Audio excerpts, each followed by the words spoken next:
Hello students, welcome back. Now let's go to section 4, Binomial Distribution 1. Binomial Distribution 1 has all the important things, and Binomial Distribution 2, I don't know, maybe I'll make the entire section 5 as an optional topic, or I'm not so sure. It may differ from one semester to the other. In any case, section 4 is required. Let's discuss those. Binomial distribution is an example of a discrete probability distribution, but it has really high applicability, so it is necessary we take some time going there, even though some of the computations here can be really rough. Let's begin with something called Bernoulli random variable.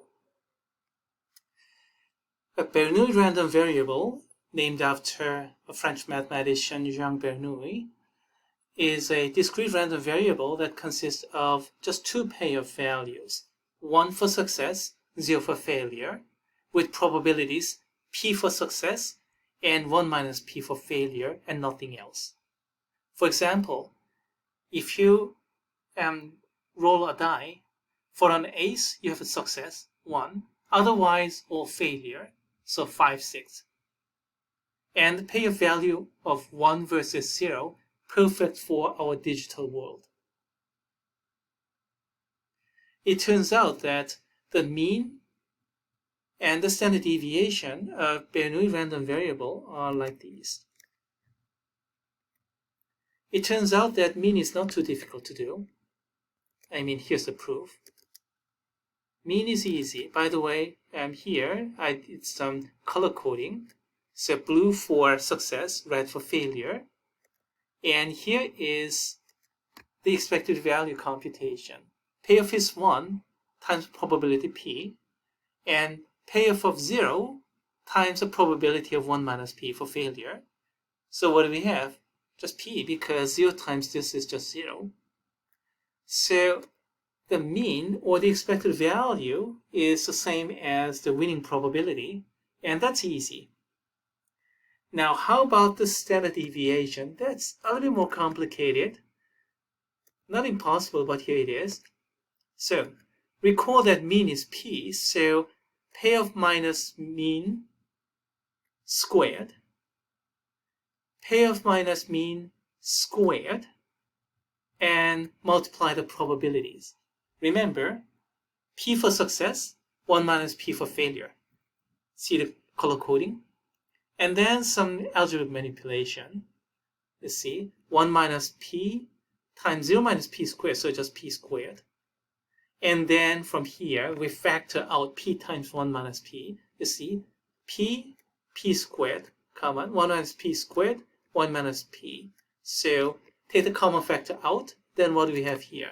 1 minus p from the first and p from the second. Maybe I should have done this. This is blue and that's red.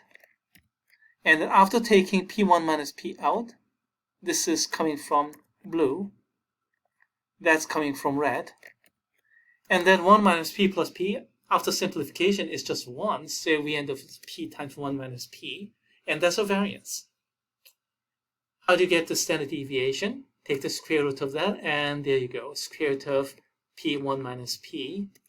And that is the mean and the standard deviation of Bernoulli random variable. The simplest possible random variable, I guess, and perfect for our digital world. You have 1, 0, nothing else. And this is really important because a lot of things can be approximated with a repetition of this. So for example, an urn model, we have been dealing with the urn model, and you can repeat this drawing an urn thousands of times if you put the ball back in, you see. If you don't put the ball back in, then you're going to run out of balls, but if you put the ball back in, you can repeat it any times, arbitrarily many times, and that kind of thing is called binomial random variable. An independent repetition of Bernoulli random variable.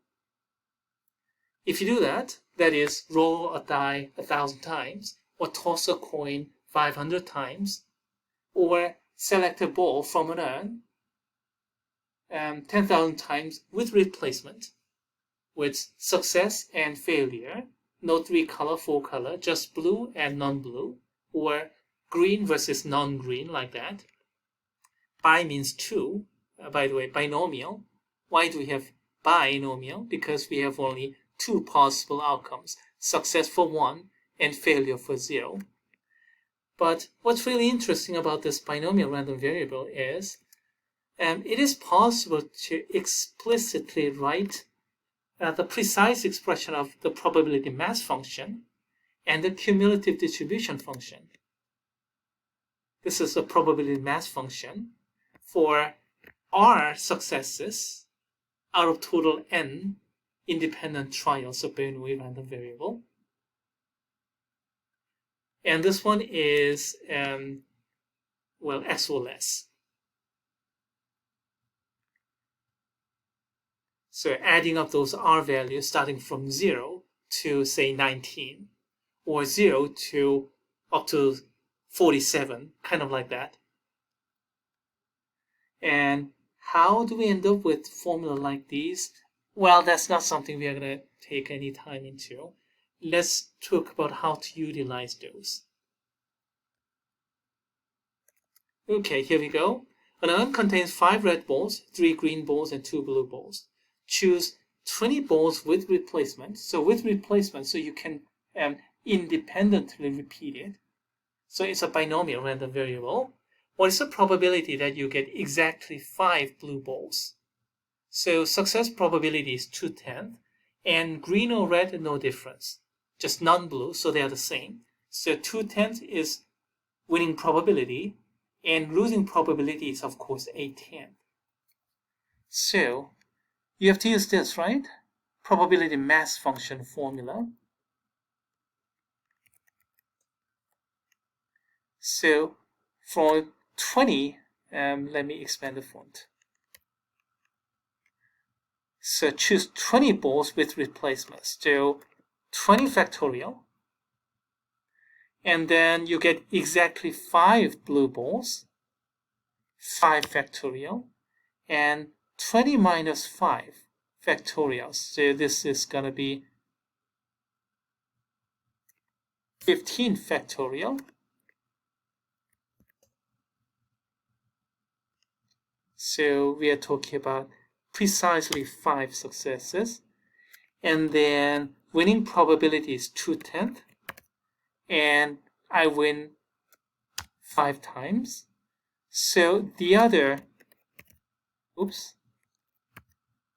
15 times, I'm going to fail. So this is for winning, and that's for losing. And you have to do this computation.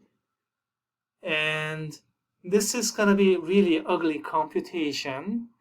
But if you use computer algebra system, you can actually handle this computation.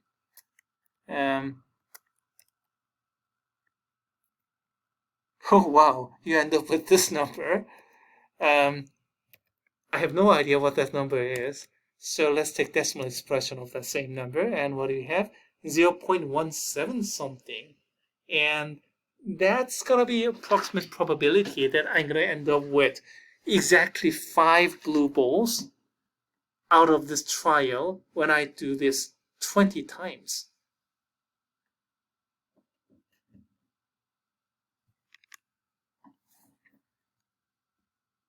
Oh, by the way, and does everybody know what this factorial symbol?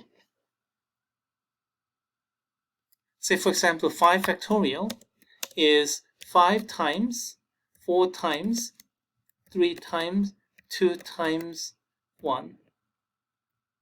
For example, 7 factorial is 7 times. 7 factorial is 7 times, 6 times, 5 times, 4 times, 3 times, 2 times 1. So 20 factorial is going to be a humongous number. But then again, we have another 15 factorial times 5 factorial down here. So we have humongous number over another humongous number.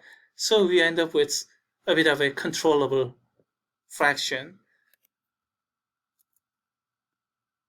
Yeah, like this.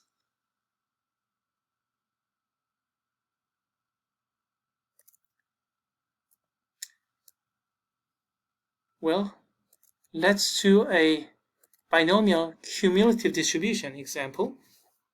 So at most 5. So you have to do the same thing 6 times. 0 successes, 1 success, 2 success, 3 success, 4 success, or 5 successes, and add them all up. And basically you have to do this, and then 1 success and 19 failures, and 5 success and 15 failures. So 6 computations, add them all up, you're going to get something like this. Whoa, this is going to be highly unpleasant computation. But if you use some computer algebra system, you can handle it. Otherwise, no, there's no otherwise.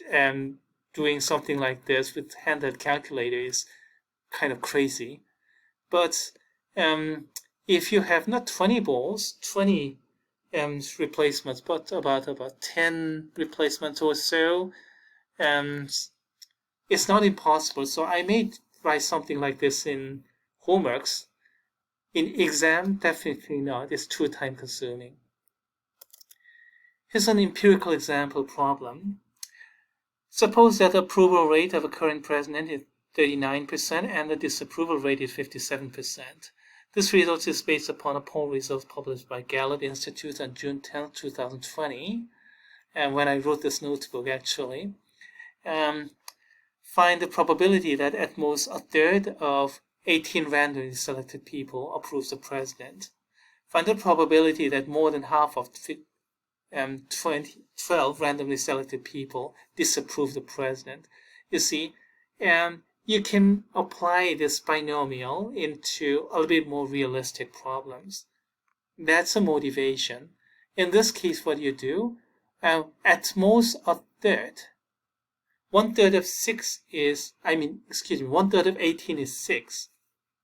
So at most 6, so 6 or less. So you have to calculate these 7 probabilities and add them all up. Good luck. And you're going to get what you want.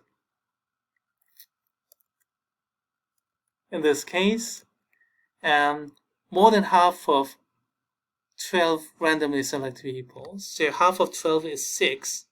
So more than half, so 7 or more. You have to calculate these probabilities and add them all up. And good luck doing that. It's really unpleasant computation. I use computer algebra systems, so it went out very well, but if you use handheld calculator, it's crazy. The key difference is here for disapproval, I'm using 57%. And then for approval, I'm using 39%.